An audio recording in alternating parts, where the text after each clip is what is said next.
హైదరాబాద్ మరియు సికింద్రాబాద్ జంట నగర దేవుని ప్రజలకు గొప్ప శుభవార్త. కల్వరి మార్గం పాల్ పృథ్వీ మినిస్ట్రీస్ నిర్వహణలో ప్రతి సోమవారం సాయంత్రం 6 గంటల నుండి 9 గంటల వరకు స్వస్థత, విడుదల, అభిషేక ప్రార్థనలు జరుగుతున్నాయి. స్థలం ఆమ్ Shri Shamira building 4th floor, Secunderabad. వ్యాధి బాధలతో ఉన్నావా? అప్పు సమస్యలతో ఉన్నారా? ఉద్యోగం లేక, గర్భఫలం లేక, శాంతి సమాధానం లేక, చీకటి చేతబడి శక్తులతో పీడించబడుచున్నారా? అయితే తప్పక పాల్గొనండి. దేవుని సేవకులు ప్రవక్త పాల్ పృథ్వీ గారు, సిస్టర్ సుజాత పృథ్వీ గారు ప్రార్థించెదరు. వివరముల కొరకు సంప్రదించండి 9849611857. గుంటూరు పట్టణ పరిసర ప్రాంత ప్రజలకు గొప్ప శుభవార్త. కల్వరి మార్గం పాల్ పృథ్వీ మినిస్ట్రీస్ నిర్వహణలో ప్రతి నెల 3వ మంగళవారం పరిశుద్ధాత్మ తైలాభిషేక స్వస్థత ఆరాధన జరుగుతుంది. మరి ఈ నెల జూలై 21వ తేదీ ఉదయం 9 గంటలకు. స్థలం వెంకటేశ్వర విజ్ఞాన్ మందిర్, గుంటూరు మార్కెట్ దగ్గర. వ్యాధి బాధలతో ఉన్నారా? అప్పు సమస్యలతో ఉన్నారా? ఉద్యోగం లేక, గర్భఫలం లేక, శాంతి సమాధానం లేక, చీకటి చేతబడి శక్తులతో పీడించబడుచున్నారా? అయితే తప్పక పాల్గొనండి. దేవుని సేవకులు ప్రవక్త పాల్ పృథ్వీ గారు, సిస్టర్ సుజాత పృథ్వీ గారు వాక్యమందించి ప్రార్థించెదరు. గత 3 సంవత్సరాలుగా పరిశుద్ధాత్మ దేవుడు గుంటూరులో కదులుతూ అలనాటి అపోస్తులుల కాలపు ఉజ్జీవాన్ని రగిలిస్తున్నారు. మరి మీరెందుకు ఆలస్యం చేస్తున్నారు? ఈ అంత్యకాలపు ఉజ్జీవంలో మీరు పాల్గొనండి, అద్భుతాలు పొందుకొనండి.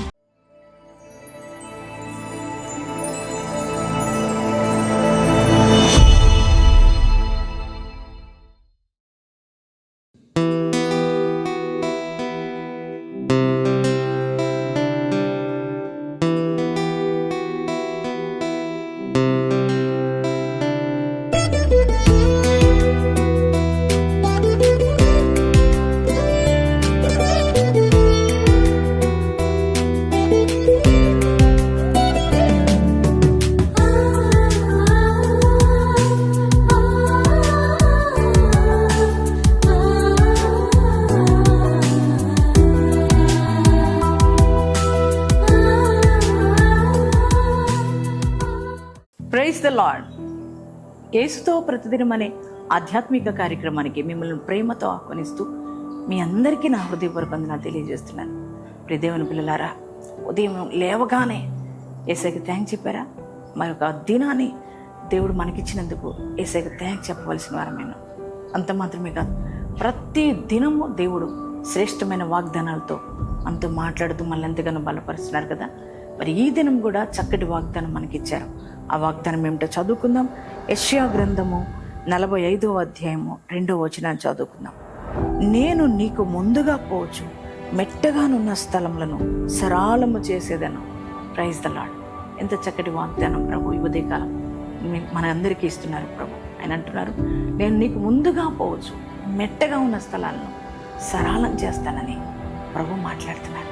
మన దేవుడు ఎలాంటి వాడంటే మనకు ముందుగా నడుస్తాడు ఆయన. ప్రియ దేవుని బిడ్డ, నీ జీవితంలో మనుషులు ఎవరు నీకు ముందు నడుస్తారు? ముందు నడుస్తామంటారు, కానీ నీ ముందు ఎవరు నడవరు కదా. కానీ దేవుడు అన్నాడు, నీకు ముందుగా నడుస్తాను. నీకు ఏవి మెట్లున్నాయి నీ జీవితంలో? నీ కార్యాలు జరగకుండా ఏవి మెట్టలు అడ్డొస్తున్నాయి? ఒకవేళ నీ బిడ్డల జీవితంలో వివాహాలు కానికుండా ఎన్నో ఆటంకాలు ఎదుర్కొంటున్నావేమో, నీ ఉద్యోగాలకు ఎన్నో ఆటంకాలు ఎదురవుతున్నాయేమో, ఒకవేళ నువ్వు ఏ వ్యాపారం తలపెట్టినా ఎన్నో ఆటంకాలు ఎదుర్కొంటూ అసలు నేను ముందుకు వెళ్ళలేకపోతున్నా, మా పిల్లల మ్యారేజ్ విషయంలో అస్సలు ముందుకు వెళ్ళలేకపోతున్నాం, మా ఉద్యోగాల రీతి మేము ముందుకు వెళ్ళలేకపోతున్నాం. అన్నీ ఆటంకాలేనండి, అన్నీ అడ్డుగోడలేనండి, ఏ పని తలపెట్టినా అసలు ముందుకు వెళ్ళట్లేదండి అని చాలామంది చెప్తుంటారు. మీ పరిస్థితులు కూడా అలాగే ఉన్నాయా? అన్ని అడ్డుబండలు ఎదుర్కొంటున్నారా? ఈ మార్గాలు సరళం అవ్వట్లేదా? అన్ని అడ్డుగోడలే ఎదుర్కొంటున్నారా? అయ్యా, ఈ పని అస్సలు ఏ పని తలపెట్టినా, అది వ్యాపార పని అయినా, చేతి పని అయినా, వ్యవసాయ పని అయినా, అలాగే బిడ్డల వివాహాల విషయమైనా, ఉద్యోగ విషయమైనా, ఇంటి పని విషయమైనా, మరి సేవ విషయమైనా ఏ పని మొదలుపెట్టినా అస్సలు ముందుకెళ్ళట్లేదండి అని బాధపడుతున్నావేమో. దేవుని బిడ్డలారా, అన్ని అడ్డుబండలేనండి, అన్ని ఆటంకాలేనండి అని చెప్తున్నారు కదా. మరి బాధపడిపోయి కృంగిపోయిన నీతో ప్రభు అంటున్నారు, ఏమి ఆటంకాలు ఉన్నాయి నీ జీవితంలో, ఆటంకాలన్నీ తొలగించడానికి, నీకు మెట్టగా ఉన్న స్థలాలన్నీ పడగొట్టడానికి నేను ముందుగా నడుస్తానంటున్నాను. యేసయ్య ముందుగా నడిస్తే ఏ మెట్టలు ఉంటాయి, ఏ గుట్టలు ఆగుతాయి, అన్నీ సరళమైపోతాయి కదా. అదే దేవుడు నీతో మాట్లాడుతున్నాడు. బిడ్డా, ఎందుకో ఆటంకాలు ఉన్నాయని నువ్వు బాధపడుతున్నావు, నేను నీకు ముందుగా నడుస్తున్నాను. నేను ముందుగా నడిచి మెట్టగా ఉన్న స్థలాలను నేను సరళం చేసేస్తా.